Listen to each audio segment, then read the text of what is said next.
अस्सलामुअलैकुम, नमस्ते, सत श्री अकाल। उम्मीद करता हूँ ठीक होंगे, खुश होंगे। मैं उतारी नाज़िम मेरे साथ मौजूद हैं। अस्सलाम वालेकुम, नमस्ते, सत श्री अकाल। मैं हूँ सवेरा खान। तो चलते हैं वीडियो की तरफ, ही करेंगे बहुत सारी बातें। So let's go. का टाइटल है Pakistan and Bangladesh are planning something big in Indian cricket neck area. Chicken neck area, not cricket neck area. Chicken neck area, oh अच्छा। मैं समझे क्रिकेट की वीडियो होगी। ओके, तो स्टार्ट करते हैं वीडियो को। Let's play. Chicken neck area north की तरफ। नमस्कार एंड वेलकम टू करियर 247। मैं हूं प्रशांत धवन। अगर आपने चैनल को सब्सक्राइब नहीं किया है तो सब्सक्राइब टू करियर 247। यहां पर आप लोग देख पाओगे क्या पाकिस्तान सिलीगुड़ी कॉरिडोर को टारगेट कर रहा है, क्योंकि रिसेंटली एक बहुत ही इंपॉर्टेंट न्यूज सामने आई है। कई दशकों में पहली बार पाकिस्तान का जो आईएसआई चीफ है आसिम मलिक, आसिम मुनीर नहीं, आसिम मुनीर जैसे आपको पता होगा, पाकिस्तान का आर्मी चीफ है। वो नंबर 1 कह के पाकिस्तान में चढ़ाते हैं उसको, वो अलग आदमी है। हम यहाँ पे बात कर रहे हैं आसिम मलिक की। आईएसआई का चीफ कई दशकों में पहली बार गया है बांग्लादेश की राजधानी ढाका में और डायरेक्टली यहां पर बात करेगा बांग्लादेश की सरकार से। और बताया यह जा रहा है कि पाकिस्तान और बांग्लादेश एक इंटेलिजेंस शेयरिंग नेटवर्क बना रहे हैं, जिसमें जो भी इंटेलिजेंस होगी भारत के रिगार्डिंग ना, अगेन हमको यहां पर ना, देखिए एक इंग्लिश में कहावत है, लेट्स कॉल अ स्पेड। जो बात है वो बात बोलनी चाहिए। अगर पाकिस्तान और बांग्लादेश आपस में इंटेलिजेंस शेयरिंग करेंगे तो ऑब्वियसली वो भूटान या नेपाल के बारे में होगी नहीं, it will be about India. Bangladesh इस वक्त बहुत हॉस्टाइल हो चुका है इंडिया के अगेंस्ट। पाकिस्तान की हिस्ट्री आप सबको पता है।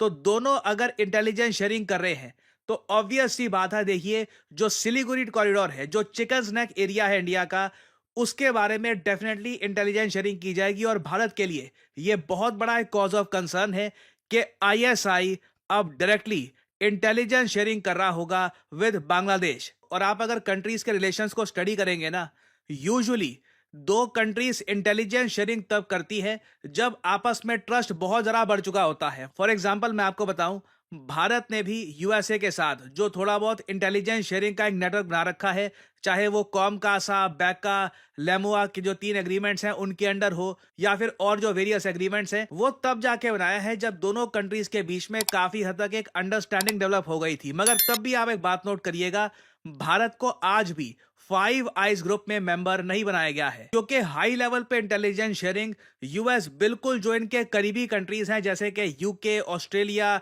या फिर कनाडा आप कह लीजिए, इनके साथ ही करता है। तो इंटेलिजेंस शेयरिंग इतनी जल्दी बांग्लादेश और पाकिस्तान के बीच में स्थापित हो जाना, यह एक बहुत ही बड़ा कॉज ऑफ कंसर्न है भारत के लिए।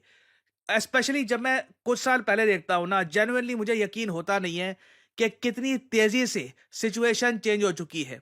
शेख हसीना के अंडर यही बांग्लादेश था जो यूनाइटेड नेशंस में जाकर डिमांड करता था कि जो ऑपरेशन सर्चलाइट कंडक्ट किया था पाकिस्तानी आर्मी ने इन बांग्लादेश, कई निहत्थे बांग्लादेशियों को मार दिया था, इसको प्रॉपरली एक्सेप्ट करना चाहिए वर्ल्ड कम्युनिटी को और इसको रिकॉग्नाइज करना चाहिए एज 1971 जेनोसाइड। अब यही वो बांग्लादेश है अंडर मोहम्मद यूनुस। मोहम्मद यूनुस एक ऐसे लीडर जिनको किसी ने वोट देकर नहीं चुना, कोई इलेक्टेड लीडर नहीं है ये, मगर इनके अंडर आप कह लीजिए बांग्लादेश की फॉरेन पॉलिसी को एक कंप्लीट 180 डिग्री टर्न दे दिया गया है। और अब आज के समय बांग्लादेश उसी कंट्री के साथ जिसने जेनोसाइड किया था इस कंट्री में एक इंटेलिजेंस शेयरिंग नेटवर्क बना रहा है, जो ऑब्वियसली टारगेट करेगा भारत को। और अगर यहां पे आप ये सोच रहे हैं, वेल इंटेलिजेंस अकेले अपने आप में इतनी कोई थ्रेटनिंग चीज होती नहीं है अनलेस एक कंट्री के पास मिलिट्री हो। मिलिट्री को इंटेलिजेंस के साथ जब आप ऐड करते हो तब एक खतरा सामने आता है। वेल देखिए, ये भी रिपोर्ट सामने आ रही है कि बांग्लादेश हो सकता है 32 Pakistani JF thunder fighter jets ये परचेज कर ले अपनी एयरफोर्स को मॉडर्नाइज करने के लिए। ये डेफिनेटली एक बहुत ज्यादा चिंता की बात है। 32 फाइटर जेट्स बांग्लादेश की मिलिट्री को सडनली बहुत ज्यादा स्ट्रांग बना सकते हैं, चाहे वो JF-17 थंडर के क्वालिटी के ही एयरक्राफ्ट हो। This is a huge development. Now अब एक बार यहां पे आप पूछोगे, अच्छा ये तो अभी एक पोटेंशियल डील हो सकती है ना, कि हो सकता है कि बांग्लादेश ये फाइटर जेट्स परचेज करे, इसका पैसा कहां से आएगा, इनके फाइनेंसेस कैसे अरेंज होंगे। वेल इंटरेस्टिंगली रिसेंटली हमने ये देखा कि चाइना ने ये कहा है कि बांग्लादेश को जो उन्होंने लोन दे रखे हैं ना, इसको ये आगे एक्सटेंड कर देंगे। बेल्ट एंड रोड इनिशिएटिव के अंडर जो लोन बांग्लादेश ने लिए हैं चाइना से, इसकी रीपेमेंट का टाइम पहले था 20 साल, अब इसको एक्सटेंड करके कर दिया गया है 30 साल, और साथ ही साथ जो इंटरेस्ट रेट है ये ऑलरेडी काफी कम था। अब बताया जा रहा है बांग्लादेश की हैवी रिक्वेस्ट के बाद चाइना ने इसको 1% के आसपास कर दिया है। क्लियरली ये इसलिए किया जा रहा है ताकि बांग्लादेश के पास कहीं ना कहीं फंड्स बन जाएं, कुछ ये अपने डिफेंस एक्सपेंडिचर में ओपनली खर्च पाए, and this is a huge cause of concern for India. और ये सब चीजें देखकर ही ना बहुत अजीब लगता है कि यूएसए ने क्यों मोहम्मद यूनस की सरकार को इतना सपोर्ट किया है। आई मीन लिटरली आज के समय बांग्लादेश एक बहुत ही बड़ा सिक्योरिटी चैलेंज बन के खड़ा हो गया भारत के लिए, क्योंकि जैसे जैसे मिलिटरीली ये खुद को इक्विप करेंगे, पाकिस्तान की आईएसआई के साथ इंटेलिजेंस शेयरिंग का एक नेटवर्क ये लोग बिल्ड कर देंगे, अपनी एयरफोर्स को खड़ा कर देंगे। इससे होगा क्या हम यहाँ पे अज्यूम ये कर रहे हैं कि बांग्लादेश अटैक कर देगा इंडिया को? नहीं। मान लो बांग्लादेश कुछ नहीं करता, मगर ये सब जो डेवलपमेंट्स है ना, इसकी वजह से इंडियन मिलिट्री को इवेंचुअली हमें प्रिपेयर करके रखना होगा कि पाकिस्तान चाइना के साथ एक थर्ड फ्रंट, तीसरा फ्रंट हमारा बांग्लादेश के अगेंस्ट भी खुल सकता है। कल को अगर इंडिया पे अटैक होता है, ये 3 फ्रंट अटैक हो सकता है जो हमारी मिलिट्री की एबिलिटी को प्रॉपर तरीके से टेस्ट करेगा। तो चाहे सिलीगुड़ी कॉरिडोर को इमीडिएटली पाकिस्तान या चाइना या बांग्लादेश कब्जाने की कोशिश ना करे, आप कह लीजिए हमारे जो रिसोर्सेज है ना, अब हमें और एक्सटेंड करने होंगे। मिलिट्री प्लानिंग में कहीं ना कहीं हमको ये इवेंचुअलिटी को भी करना पड़ेगा कंसिडर कि कल को अगर मान लीजिए बांग्लादेश इंडिया के अगेंस्ट हॉस्टाइल हो गया पाकिस्तान चाइना के साथ मिलकर, तब क्या होगा? हर इवेंचुअलिटी के लिए हमको करना होगा प्रिपेयर, एंड ये अनफॉर्चुनेट है अभी के लिए हमको ये सब करना पड़ रहा है। और अगेन ये सब हम अवॉइड कर सकते थे अगर यूएस अग्रेसिवली शेख हसीना के पीछे ना पड़ जाता। All of this could have been avoided.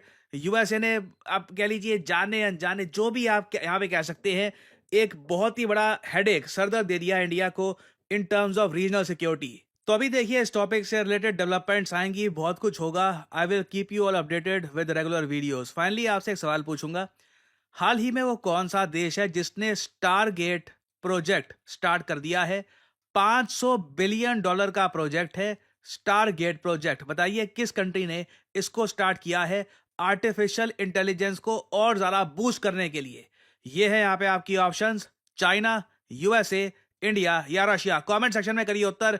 जो लोग देंगे सही आंसर उनकी कमेंट को मैं दे दूंगा हार्ट, ताकि बाकी लोग समझ पाएं कि सही उत्तर क्या है। जी जनाब, ये बात जिस तरीके से प्रशांत धवन जी हैरान हो रहे हैं, सोच रहे हैं, तो अक्सर मुझे भी कभी कभी बड़ी हैरत होती है कि थोड़ा ही टाइम में क्या वक्त था। मतलब शेख हसीना, इंडिया, मोदी जी, मतलब एक बहुत ही अच्छे ताल्लुकात, एक बहुत ही अच्छा रिलेशन, एक बहुत ही अच्छे टर्म एंड कंडीशन। आज एक बिल्कुल यूँ समझ लो कि बिल्कुल सही लफ्ज़ यूज़ किया कि 80 डिग्री 90 डिग्री बिल्कुल चेंज हो गया मामला यूनुस सरकार की आने के बाद।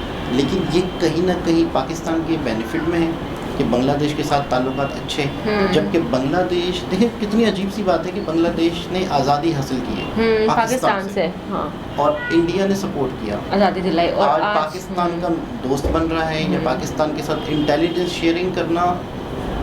इनकी आज इस वीडियो से ये पता चला कि बहुत बड़ी बात है अगर कोई कंट्री किसी कंट्री से अपने ताल्लुकात, अपनी सारी इंटेलिजेंस शेयर करते हैं। ज़रूरत पड़ने पे बहुत सारी चीज़ें हो सकती हैं उसमें, उस कंट्री के बॉर्डर्स के मामला, इस कंट्री के बॉर्डर के मामला, बहुत बड़ी बात है। बांग्लादेश और पाकिस्तान को समझ लो कि एक तरह से यार हम जैसे किसी से अलग हुए हैं तो हम खुश हैं, तो वही कंट्री से दोबारा दोस्ती होती है, और जिस कंट्री की वजह से अलग होते हैं उसी के साथ दुश्मनी होती है, और दोनों मिलकर ही फिर उस पर मतलब उससे दुश्मनी कर रहे हैं। मतलब पाकिस्तान के हालात तो इंडिया से ऑलरेडी ख़राब है, और बांग्लादेश के हालात अच्छे खासे बेहतर चलते उसने रुकी अपना चेंज कर लिया, पता नहीं क्या मिला उसको। और इससे और बात ये चीज़ भी हमें सीखने को मिलती है कि जो बड़ी बड़ी कंट्रीज़ हैं जैसे अमेरिका है या जो भी है, यानी वो बहुत कुछ कर सकते हैं, पूरी दुनिया की चीज़ों को हिला सकते हैं, यानी किसी भी तरीके से। और वो कभी भी नहीं चाहेंगे कि कोई देश इतना तरक्की कर जाए कि जो हमारी ना सुने। यानी अमेरिका कुछ भी चाहे किसी को भी ख़रीद सकता है, किसी की भी गवर्नमेंट को हिला सकता है।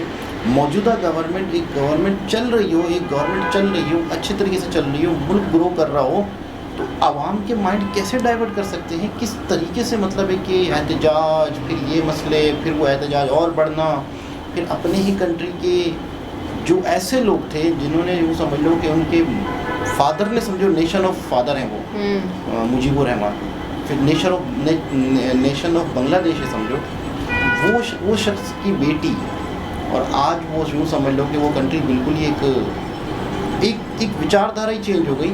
बड़ी अजीब, बड़ी हैरत अंगेज़ बात है मैं समझता हूँ। और इसमें टोटली पूरी दुनिया को जब शुरू हुआ था मामला पता था कि अमेरिका ने ये सारी चीज़ें करनी हैं, अमेरिका की ख्वाहिश है कि ये चीज़ें हों। शेख हसीना ने नहीं माना, आज यूनुस सरकार है, पूरी दुनिया को ये चीज़ का पता है। लेकिन बहुत हैरत की बात है कि एक ताकतवर देश कुछ भी चाहे कर सकता है। और आपको याद होगा कि इमरान खान ने भी यही इल्ज़ाम लगाया था कि मुझे क्यों निकाला या मुझे क्यों हटाया, मुझे किसने हटाया। फिर वो वाला इमरान खान का भी मामला मतलब सबके सामने है। खैर बार देखते हैं। अच्छा, थंबनेल बड़ा अच्छा बनाया वो जो है अपना अजीत वाल, वो पूरी सिक्योरिटी के मामला को, इंडिया के इंटरनल एक्सटर्नल जितने भी ऐसे मामला थे, यानी यूँ समझ लो कि जो थंबनेल में जो शख्स आपको दिख रहे हैं ना, वो समझो इंडिया के सबसे ज़हीन तरीन इंसान समझ लो सिक्योरिटी के मामले में बहुत बड़े ऑपरेशनों से, बहुत बड़ी मुश्किलात से इंडिया को निकालने वाले शख्स हैं। बहुत बड़ा नाम, बहुत बड़ा। खैर दोबारा किसी और के साथ आपसे मुलाकात होती है, जब तक के लिए ख्याल रखें, अल्लाह हाफिज़।